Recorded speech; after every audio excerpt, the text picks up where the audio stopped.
राहुल गांधी ने एक बार फिर से चुनाव आयोग के खिलाफ मोर्चा खोल दिया। राहुल गांधी ने भारत का इलेक्शन सिस्टम मर चुका है कहा है और कहा है कि हम आने वाले कुछ दिनों में आपको साबित कर देंगे कि लोकसभा चुनाव में कैसे धांधली की गई और 10-15 सीटों की वजह से प्रधानमंत्री की कुर्सी बच गई। वहीं राजनाथ सिंह ने पलटवार करते हुए कहा है कि अगर आपके पास परमाणु बॉम्ब है तो उसे फोड़ ही दें।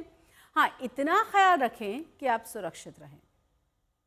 वोट चोरी हो रही है और अब हमारे पास ओपन एंड शट प्रूफ है कि इलेक्शन कमीशन वोट चोरी में इन्वॉल्व है। और मैं लाइटली नहीं बोल रहा हूं, मैं 100% प्रूफ के साथ बोल रहा हूं, ठीक है।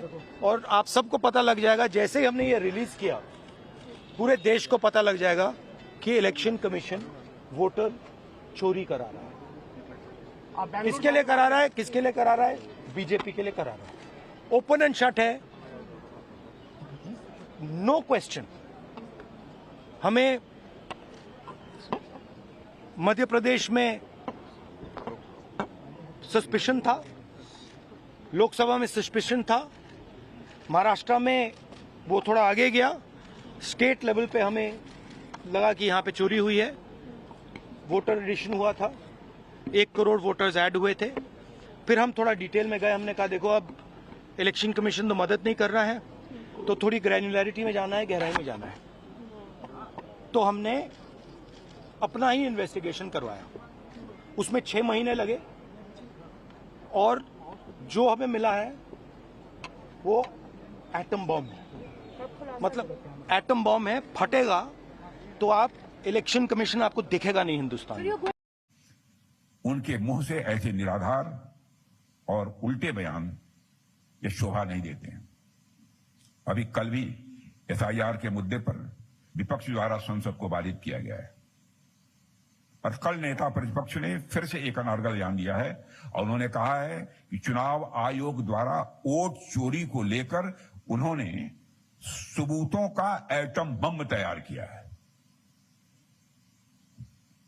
जो उनके पास है और किसी के पास नहीं है।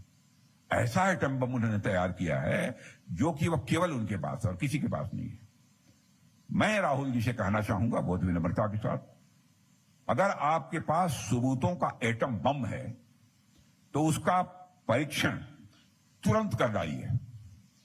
एटॉमिक टेस्ट तुरंत हो जाना चाहिए। सारे सबूत जनता के सामने रखिए, सारे सबूत जनता के सामने रखिए। मगर सच्चाई यह है कि उनके पास न कोई तथ्य है, न सबूत है।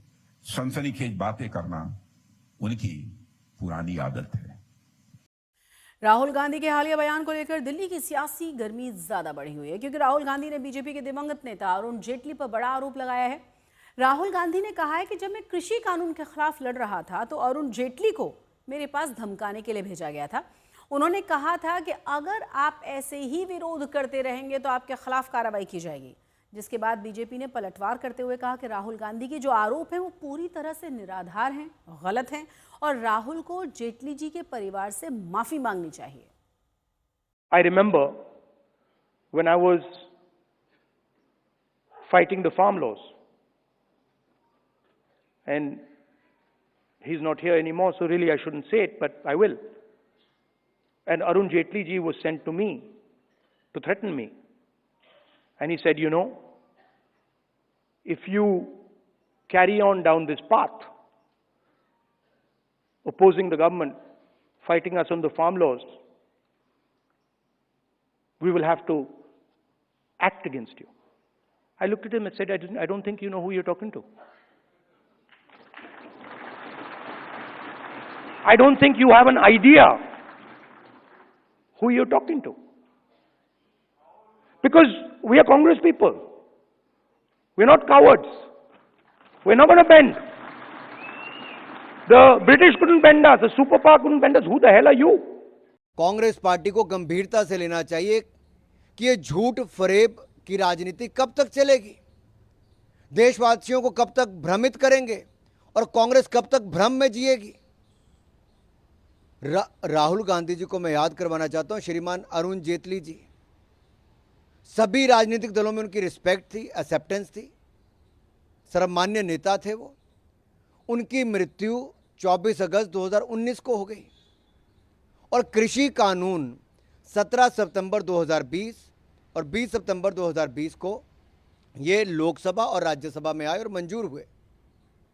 कितना झूठ बोलेंगे राहुल गांधी जी? जब बिल ही बाद में आए तो अरुण जी कब आए? उनकी मृत्यु हो चुकी थी, कब उनको धमकाने आए? श्रीमान राहुल गांधी जी को अरुण जेटली जी के परिवार से और भारतीय जनता पार्टी और देश से माफी मांगनी चाहिए, जो बार बार झूठ बोलते हैं। राहुल गांधी जी पर डेफेमेशन के इतने केस देश भर में चल रहे हैं कि झूठ बोलकर वो अदालतों में अब तक माफियां ही मांग रहे हैं। एक और झूठ राहुल गांधी जी और कांग्रेस पार्टी का सामने आया है।